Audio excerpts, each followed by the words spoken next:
Hi guys, welcome back to my YouTube channel that is Swapna's tutorial. So ನೀವೇನೇ ನನ್ನ ಚಾನಲ್ಗೆ subscribe ಆಗಿಲ್ಲ ಅಂದರೆ ಪ್ಲೀಸ್ ಸಬ್ಸ್ಕ್ರೈಬ್ ಆಗಿ, ವೀಡಿಯೋಸ್ನ ಲೈಕ್ ಮಾಡಿ, ಶೇರ್ ಮಾಡಿ, ಹಾಗೆ ಕಮೆಂಟ್ ಮಾಡಿ.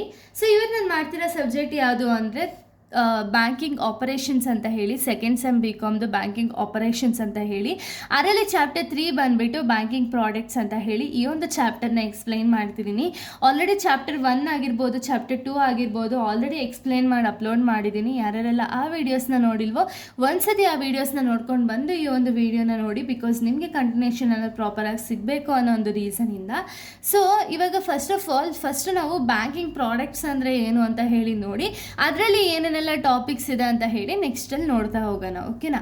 First of all banking products ಅಂದರೆ ಏನು ಅಂದರೆ, it is a various financial services and facilities provided by the banks to the customers for saving, borrowing and financial security. ಅಂದರೆ ಏನು ಬ್ಯಾಂಕಿಂಗ್ ಪ್ರಾಡಕ್ಟ್ಸ್ ಅಂದರೆ ಏನು ಅಂದರೆ, ಇದು ಬಂದುಬಿಟ್ಟು ವೇರಿಯಸ್ ಫಿನಾನ್ಷಿಯಲ್ ಸರ್ವಿಸಸ್. ಓಕೆನಾ? ವೇರಿಯಸ್ ಫಿನಾನ್ಷಿಯಲ್ ಸರ್ವಿಸಸ್ಸು ಯಾರು ಪ್ರೊವೈಡ್ ಮಾಡ್ತಾರೆ ಅಂದರೆ ಬ್ಯಾಂಕ್ ಅವರು ಕಸ್ಟಮರ್ಸ್ಗೆ ಪ್ರೊವೈಡ್ ಮಾಡ್ತಾರೆ. ಓಕೆನಾ? ಲೈಕ್ ಈ ಫೈನಾನ್ಷಿಯಲ್ ಸರ್ವಿಸಸ್ ಆಗಿರ್ಬೋದು, ಫೆಸಿಲಿಟೀಸ್ ಆಗಿರ್ಬೋದು, ಇದನ್ನೆಲ್ಲ ಬ್ಯಾಂಕು ಅವರ ಒಂದು ಕಸ್ಟಮರ್ಸ್ಗೆ ಪ್ರೊವೈಡ್ ಮಾಡ್ತಾರೆ. ಯಾಕೆ ಅಂದರೆ ಅವ್ರ ಹತ್ರ ಇರುವಂಥ ಮಣಿನ ಸೇವ್ ಮಾಡೋದಕ್ಕಾಗಿರ್ಬೋದು, ಅಥವಾ ಬಾರೋ ಮಾಡೋದಕ್ಕಾಗಿರ್ಬೋದು, ಅಥವಾ ಫಿನಾನ್ಷಿಯಲ್ ಸೆಕ್ಯೂರಿಟೀಸ್ಗೋಸ್ಕರ ಈ ಒಂದು ವೇರಿಯಸ್ ಫಿನಾನ್ಷಿಯಲ್ ಸರ್ವಿಸಸ್ ಅನ್ನೋದನ್ನ ಬ್ಯಾಂಕ್ ಅವರು ಪ್ರೊವೈಡ್ ಮಾಡ್ತಾ ಹೋಗ್ತಾರೆ. ಓಕೆನಾ? ಸೊ ಅದರಲ್ಲಿ ಫಸ್ಟ್ ಅಂದರೆ ಈ ಒಂದು ಚಾಪ್ಟರಲ್ಲಿ ಫಸ್ಟ್ ಟಾಪಿಕ್ ಯಾವುದಿರೋದು ಅಂದರೆ ಬ್ಯಾಂಕ್ ಅಕೌಂಟ್ಸ್. ಸೊ ನಿಮಗೆ ಗೊತ್ತಿದೆ, ಎಲ್ಲರಿಗೂ ಕೂಡ ಪ್ರತಿಯೊಂದು ಬ್ಯಾಂಕಲ್ಲೂ ಕೂಡ ಮೈನರ್ ಆಗಿರ್ಬೋದು ಅಥವಾ ಮೇಜರ್ ಆಗಿರ್ಬೋದು, ಎಲ್ಲರಿಗೂ ಕೂಡ ಪ್ರತಿಯೊಂದು ಬ್ಯಾಂಕಲ್ಲಿ ಅಂದರೆ ನಿಮ್ಗೆ ಯಾವ ಬ್ಯಾಂಕ್ ಇಷ್ಟನೋ ಅಲ್ಲಿ ನೀವು ಅಕೌಂಟ್ಸ್ ಅನ್ನೋದನ್ನ ಓಪನ್ ಮಾಡಿರ್ತೀರ ಅಲ್ವಾ? ಫಸ್ಟ್ ಏನಿದು ಬ್ಯಾಂಕ್ ಅಕೌಂಟ್ ಅಂದರೆ ಏನು ಅಂದರೆ, bank account is an account open in a bank to deposit and withdraw of the money. ಅಂದರೆ ಏನು ಮಾಡ್ತಾರೆ, ಬ್ಯಾಂಕ್ ಅಕೌಂಟ್ ಅಂದರೆ ಏನು, ಇದೊಂದು ಅಕೌಂಟ್. ಓಕೆನಾ?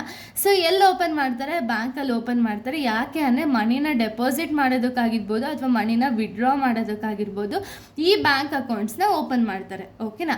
ಬ್ಯಾಂಕ್ ಅಕೌಂಟ್ಸಲ್ಲಿ ನಿಮಗೆ ಸೆವರಲ್ ಟೈಪ್ಸ್ ಆಫ್ ಅಕೌಂಟ್ಸ್ ಅನ್ನೋದಿದೆ. ಸೊ ಆ ಸೆವರಲ್ ಟೈಪ್ಸ್ ಆಫ್ ಅಕೌಂಟ್ಸಲ್ಲಿ ಫಸ್ಟ್ ಅಕೌಂಟ್ ಬಂದುಬಿಟ್ಟು ಸೇವಿಂಗ್ ಅಕೌಂಟ್. ಸೇವಿಂಗ್ ಅಕೌಂಟ್ ಏನಿದೆ, ಸೊ ಇದು ಎಲ್ಲರಿಗೂ ಕೂಡ ಗೊತ್ತಿದೆ ಏನು ಸೇವಿಂಗ್ ಅಕೌಂಟ್ ಅಂತ ಹೇಳಿ. ಸೊ ಈ ಒಂದು ಅಕೌಂಟ್ನ ಯಾಕೆ ಓಪನ್ ಮಾಡ್ತಾರೆ ಅಂದರೆ ಸೇವಿಂಗ್ಸ್ ಮಾಡೋದಕ್ಕೆ. ಅಂದರೆ ಏನು, ಇವಾಗ ನಮಗೆ ರೆಗ್ಯುಲರ್ ಆಗಿ ಇನ್ಕಮ್ ಬರ್ಬೋದು ಅಥವಾ ಇರ್ರೆಗ್ಯುಲರ್ ಆಗು ಇನ್ಕಮ್ ಬರ್ಬೋದು. ಬಟ್ ಏನು ಅಂದರೆ ನಮ್ಮ ಒಂದು ಸೇಫ್ಟಿ ಮೆಷರ್ಸ್ಗೋಸ್ಕರ ನನ್ನ ಹತ್ರ ಸ್ವಲ್ಪ ಅಮೌಂಟ್ನ ನಾನು ಸೇವ್ ಮಾಡಬೇಕು ಅಂತ ಹೇಳಿ ಸೇವಿಂಗ್ ಅಕೌಂಟ್ನ ಓಪನ್ ಮಾಡ್ತೀವಿ ಅಲ್ವಾ? ಸೊ ನೋಡಿ, it is an open mainly to encourage saving among the people. So ನಾನು ಆಗಲೇ ಹೇಳ್ದಂಗೆ ಇದು ಯಾರು ಕೂಡ ಓಪನ್ ಮಾಡ್ಕೋಬೋದು, ವೆದರ್ ನೀವು ಸ್ಯಾಲ್ರಿಡ್ ಪರ್ಸನ್ನ ಅಥವಾ ಸ್ಟೂಡೆಂಟ್ಸ್ ಅಥವಾ ರೆಗ್ಯುಲರ್ ಇನ್ಕಮ್ ಬರ್ತಿದೆಯಾ, ಇರ್ರೆಗ್ಯುಲರ್ ಇನ್ಕಮ್ ಬರ್ತಿದೆಯಾ, ಯಾರಾದರೂ ಕೂಡ ಒಂದು ಬ್ಯಾಂಕಲ್ಲಿ ಅಕೌಂಟ್ ಅನ್ನೋದನ್ನ ಓಪನ್ ಮಾಡ್ಕೋಬೋದು. ಸೊ ಇಲ್ಲೇನಾಗುತ್ತೆ ಅಂದರೆ ಇಲ್ಲೂ ಕೂಡ ಇಂಟ್ರೆಸ್ಟ್ ಅನ್ನೋದನ್ನ ಪ್ರೊವೈಡ್ ಮಾಡ್ತಾರೆ. ಎಷ್ಟು ಡೆಪಾಸಿಟ್ ಇರುತ್ತೋ ಅಷ್ಟಕ್ಕೆ ಇಂಟ್ರೆಸ್ಟ್ ಅನ್ನೋದನ್ನ ಪ್ರೊವೈಡ್ ಮಾಡ್ತಾರೆ. ATM facility, cheque facility, ATM card ಆಗಿರ್ಬೋದು, ಚೆಕ್ ಫೆಸಿಲಿಟಿ ಆಗಿರ್ಬೋದು. ಸೊ ಇದನ್ನೆಲ್ಲನೂ ಕೂಡ ಸೇವಿಂಗ್ಸ್ ಅಕೌಂಟ್ ಹೋಲ್ಡರ್ಸ್ಗೂ ಕೂಡ ಪ್ರೊವೈಡ್ ಅನ್ನೋದನ್ನ ಮಾಡ್ತಾ ಹೋಗ್ತಾರೆ. ಸೊ ನೋಡಿ, ಫೀಚರ್ಸ್ ಬಂದುಬಿಟ್ಟು suitable for salaried person and students. ಅಂದರೆ ಯಾರಾದರೂ ಇದನ್ನು ಓಪನ್ ಮಾಡ್ಬೋದು ಸೇವಿಂಗ್ಸ್ ಅಕೌಂಟ್ನ.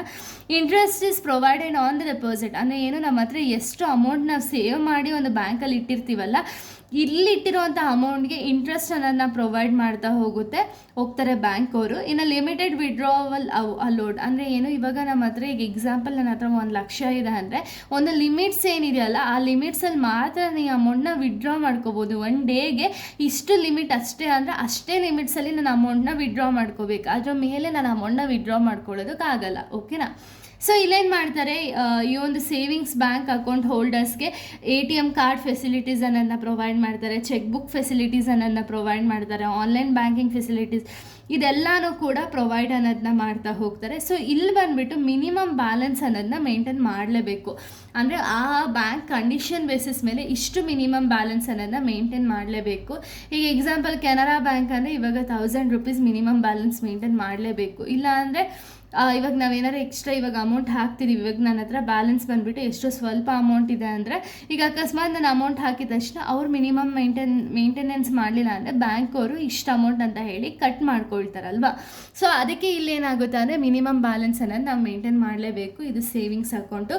ಇನ್ನು ಕರೆಂಟ್ ಅಕೌಂಟ್ ಅಂದರೆ ಏನು, ಸೊ ಕಂಪನೀಸ್ ಅಥವಾ ಬಿಸ್ನೆಸ್ ಪೀಪಲ್ ಏನು ಮಾಡ್ತಾರೆ ಅಂದರೆ ಫ್ರೀಕ್ವೆಂಟಾಗಿ ಟ್ರಾನ್ಸಾಕ್ಷನ್ಸ್ ಅನ್ನೋದನ್ನ ಮಾಡೋದಕ್ಕೆ ಈ ಕರೆಂಟ್ ಅಕೌಂಟ್ ಅನ್ನೋದನ್ನ ಓಪನ್ ಮಾಡ್ತಾರೆ. ಓಕೆನಾ? ಸೊ ನೋಡಿ, it is open mainly for the business people and the companies for the frequent transaction. ಅಂದರೆ ಏನು, ರೆಗ್ಯುಲರ್ ಆಗಿ ನಾನು ಟ್ರಾನ್ಸಾಕ್ಷನ್ ಮಾಡ್ತಾ ಹೋಗ್ತೀನಿ. ಅಂದರೆ ನನಗೆ ಈಗ ಜಾಸ್ತಿ ಅಮೌಂಟ್ ಬೇಕು ಅಂದರೆ ಸೇವಿಂಗ್ ಬ್ಯಾಂಕಲ್ಲಿ ನಾನು ವಿಡ್ರಾ ಮಾಡ್ಕೊಳ್ಳೋಕ್ಕಾಗಲ್ಲ. ಯಾಕೆಂದರೆ ಬ್ಯಾಂಕ್ಸಲ್ಲಿ ಈಗ ಒಂದು ಕಂಪನಿಯಲ್ಲಿ ನಿಮಗೆ ಲ್ಯಾಕ್ಸ್ ಟುಗೆದರ್ ಆಗುತ್ತೆ ಅಥವಾ ಕ್ರೋಸ್ ಟುಗೆದರ್ ಟ್ರಾನ್ಸಾಕ್ಷನ್ ಅನ್ನೋದಾಗುತ್ತೆ. ಸೊ ಅವಾಗ ಏನು ಮಾಡಬೇಕು ಅಂದರೆ ಒಂದು ಬಿಸ್ನೆಸ್ ಅಕೌಂಟ್ ಹೋಲ್ಡರ್ಸ್ಗೆ ಅಥವಾ ಒಂದು ಬ್ಯಾಂಕ್ ಅನ್ನೋದು ಇವಾಗ ಯಾವ್ದಾದ್ರು ಒಂದು ಕಂಪನೀಸು ಅಥವಾ ಬಿಸ್ನೆಸ್ ಪೀಪಲ್ಗೆ ಈ ಒಂದು ಕರೆಂಟ್ ಅಕೌಂಟ್ ಅನ್ನೋದು ತುಂಬ ನೆಸೆಸರಿ ಇರುತ್ತೆ. ಅಥವಾ ಇವ್ರು ಈ ಒಂದು ಅಕೌಂಟ್ನ ಓಪನ್ ಮಾಡ್ತಾರೆ. ಯಾಕೆ ಅಂದರೆ ಇವ್ರು ಎಕ್ಸಸ್ ಅಮೌಂಟ್ನ ವಿಡ್ರಾ ಮಾಡ್ಕೋಬೋದು, ಓವರ್ ಡ್ರಾಫ್ಟ್ ಫೆಸಿಲಿಟೀಸ್ ಅನ್ನೋದನ್ನ ಪ್ರೊವೈಡ್ ಮಾಡ್ತಾರೆ, ಇದನ್ನೆಲ್ಲ ಪ್ರೊವೈಡ್ ಮಾಡ್ತಾರೆ. ಓಕೆನಾ? ಇನ್ನು ಫೀಚರ್ಸ್ ಆಫ್ ಕರೆಂಟ್ ಅಕೌಂಟ್ಸ್ನ ನಾವು ನೋಡೋದಾದರೆ, ಸೊ ಇಲ್ಲೇನು ಮಾಡ್ಬೋದು ಅಂದರೆ ಅನ್ಲಿಮಿಟೆಡ್ ಡೆಪಾಸಿಟ್ ಆ್ಯಂಡ್ ವಿಡ್ರಾವಲ್ ಅನ್ನೋದನ್ನ ಮಾಡ್ಬೋದು. ಯಾಕೆ ಅಂದರೆ ನಾನು ಆಗಲೇ ಹೇಳ್ದಂಗೆ ಅವರಲ್ಲಿ ಟ್ರಾನ್ಸಾಕ್ಷನ್ಸ್ ಅನ್ನೋದು ಲಾಟ್ ಅಮೌಂಟ್ ಟ್ರಾನ್ಸಾಕ್ಷನ್ ಆಗುತ್ತೆ. ಸೊ ಅದಕ್ಕೆ ಡೆಪಾಸಿಟ್ಸ್ ಮಾಡ್ಬೋದು, ಹಾಗೆ ವಿಡ್ರಾ ಅನ್ನೋದು ಮಾಡ್ಬೋದು ಕರೆಂಟ್ ಅಕೌಂಟ್ ಹೋಲ್ಡರ್ಸ್ಗೆ. ಇನ್ನು no interest on deposit, no interest ಡೆಪಾಸಿಟ್ಸ್ಗೆ ಇಂಟ್ರೆಸ್ಟನ್ನು ಪ್ರೊವೈಡ್ ಮಾಡಲ್ಲ. ಬಟ್ ಇವರಿಗೆ ಒಂದು ಫೆಸಿಲಿಟಿ ಇರುತ್ತೆ, ಏನು ಅಂದರೆ ಓವರ್ ಡ್ರಾಫ್ಟ್ ಫೆಸಿಲಿಟಿ ಅನ್ನೋದಿರುತ್ತೆ. ಏನು ಅಂದರೆ ಎಕ್ಸಸ್ ಅಮೌಂಟ್ನ ಅವ್ರು ವಿಡ್ರಾ ಮಾಡ್ಕೋಬೋದು. ಇವಾಗ ಏನು, ಅವ್ರ ಅಕೌಂಟಲ್ಲಿ ಈಗ ಎಕ್ಸಾಂಪಲ್ 1 lakh ಇದೆ ಅಂದರೆ ಅದ್ರ ಮೇಲೆ ನನಗೆ ಇವಾಗ 1,20,000 ಬೇಕು ಅಂದರೆ ಆ ಎಕ್ಸಸ್ ಅಮೌಂಟ್ನ ಇವರಿಗೆ ವಿಡ್ರಾ ಮಾಡ್ಕೊಳ್ಳೋ ಫೆಸಿಲಿಟೀಸ್ ಬ್ಯಾಂಕ್ ಅವರು ಕೊಟ್ಟಿರ್ತಾರೆ. ಓಕೆನಾ?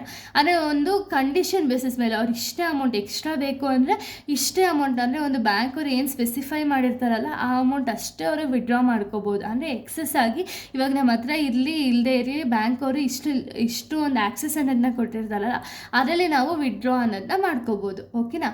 ಇನ್ನು ನೆಕ್ಸ್ಟ್ ಬಂದುಬಿಟ್ಟು ಟರ್ಮ್ ಡೆಪಾಸಿಟ್ ಅಂದರೆ ಏನು, ಇದು ಬಂದುಬಿಟ್ಟು ಈ ಡೆಪಾಸಿಟ್ಸ್ನ ಅಕೌಂಟ್ ಹೋಲ್ಡರ್ಸ್ ಏನಿರ್ತಾರಲ್ಲ ಒಂದು ಫಿಕ್ಸಡ್ ಪೀರಿಯಡ್ವರೆಗೂ ಬ್ಯಾಂಕಲ್ಲೇ ಇರುತ್ತೆ. ಓಕೆನಾ? ಎಕ್ಸಾಂಪಲ್ ಫಿಕ್ಸ್ಡ್ ಡೆಪಾಸಿಟ್ ಆಗಿರ್ಬೋದು, ರೆಕರಿಂಗ್ ಡೆಪಾಸಿಟ್ ಆಗಿರ್ಬೋದು, ಇವೆರಡು ಬಂದುಬಿಟ್ಟು ಟರ್ಮ್ ಡೆಪಾಸಿಟಲ್ಲಿ ಟೈಪ್ಸ್ಗಳು. ಓಕೆನಾ? ಫಿಕ್ಸ್ಡ್ ಡೆಪಾಸಿಟ್ ಅಂದರೆ ಏನು, ಈ ಅಮೌಂಟ್ ಬಂದುಬಿಟ್ಟು ಫಿಕ್ಸಡ್ ಮಾಡಿರ್ತಾರೆ. ಇವಾಗ ನನ್ನ ಹತ್ರ ಒಂದು 5 ಲಕ್ಷ ಇರುತ್ತೆ ಅಂದ್ಕೊಳ್ಳಿ, ಈ 5 ಲಕ್ಷನ ನಾನು ಒಂದು 5 yearsವರೆಗೂ ಫಿಕ್ಸ್ಡ್ ಮಾಡಿಬಿಟ್ಟಿರ್ತಾನೆ. ಅಂದರೆ ಫಿಕ್ಸ್ಡ್ ಡೆಪಾಸಿಟ್ ಮಾಡಿರ್ತೀನಿ, ಅಲ್ಲಿವರೆಗೂ ನಾನು ಈ 5 lakhs ಅನ್ನೋದನ್ನ ನಾನು ತೊಗೊಳೋದಕ್ಕಾಗಲ್ಲ. ಓಕೆನಾ?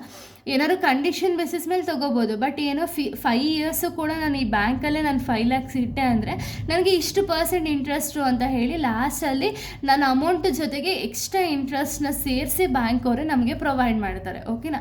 ಇನ್ನು ರೆಕರಿಂಗ್ ಡೆಪಾಸಿಟ್ ಬಂದುಬಿಟ್ಟು ಇದು ಯಾವಾಗಲೂ ರೆಗ್ಯುಲರ್ ಆಗಿ ಯಾರು ಸ್ಯಾಲ್ರಿ ಬರುತ್ತಲ್ಲ ಅವ್ರಿಗೆ ಇದು ಸೂಟೇಬಲ್. ಇಲ್ಲೂ ಕೂಡ ಒಂದು ಫಿಕ್ಸ್ಡ್ ಪೀರಿಯಡ್ ಅನ್ನೋದಿರುತ್ತೆ. ಎಕ್ಸಾಂಪಲ್ 5 years 10 years ಈ ರೀತಿ ಒಂದು ಫಿಕ್ಸಡ್ ಪೀರಿಯಡ್ ಇರುತ್ತೆ. ಈ ಪೀರಿಯಡಲ್ಲೇ ನೀವು ಅಮೌಂಟನ್ನು ತೊಗೋಬೋದು, ಅಲ್ಲಿವರೆಗೂ ನೀವು ಅಮೌಂಟನ್ನು ತೊಗೊಳಕ್ಕಾಗಲ್ಲ.